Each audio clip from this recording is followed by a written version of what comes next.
High বন্ধুরা, আজ আমি বানাবো আম তেল রেসিপি। খুব সহজ উপকরণ দিয়ে কম মশলা দিয়ে কিভাবে বানানো যায়। আম নিয়েছি, রোদে শুকনো করে কেটে নিয়েছি, লবণ মাখিয়ে। পরে শুকনো লঙ্কা, জিরে, মেথি, মৌরি, পাঁচফোড়ন এইসব উপকরণ দিয়েই আর সরষের তেল 1 প্যাকেট। কড়াই বসিয়ে দিয়ে কড়াইটা যখন খুব ভালো করে গরম হয়ে যাবে, শুকনো কড়াইতে আমি শুকনো লঙ্কা ভেজে নেব। খুব কালো করে ভাজবো না, লাল করে ভেজে নামিয়ে নেব। এরপরে দেখুন, এই শুকনো কড়াইতেই আমি সব রকম মশলাগুলো দিয়ে ভেজে নেব। এই আম তেল খেতে এত ভালো লাগে না, আমার ভাইয়ের তো খুবই পছন্দ, প্রত্যেকবারেই বানানো হয়, তাই এইবারেই আপনাদের সাথে শেয়ার করছি। দেখুন, লাল করে যখন হালকা ভেজে নেব, এরপর নামিয়ে নেব। এরপর কম করে তেল দিয়ে আমটাকে হালকা ভেজে নেব, খুব বেশি ভাজবো না, অল্প ভাজলেই হবে। দেখুন, ভাজা হয়ে গিয়েছে, নামিয়ে নেব।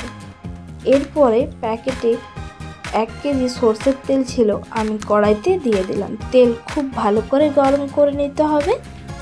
তেল গরম করার পর শুকনো মশলাগুলো আমি মিক্সিতে পেস্ট করে নিলাম। দেখুন, এরপরে তেলটা গরম করে হালকা ঠান্ডা করে নেওয়ার পর আমি এখানে ভেজে রাখা শুকনো লঙ্কাগুলো দিলাম আর ভেজে রাখা আমগুলো কড়াইতে দিলাম। দেওয়ার পর একটুক্ষণ নেড়ে চেড়ে তারপরে ভেজে রাখা শুকনো মশলাগুলো সব দিয়ে ভালো করে মেখে নেব। এই রকম পদ্ধতিতে আম তেল বানালে খুব টেস্টি হয়, খেতে খুব ভালো লাগে। এইবার তেলটা আমি ঠান্ডা করে নিচ্ছি। তেল কিন্তু খুব ভালো করে ঠান্ডা করতে হবে, যেহেতু কাঁচের জারে আমি রাখবো।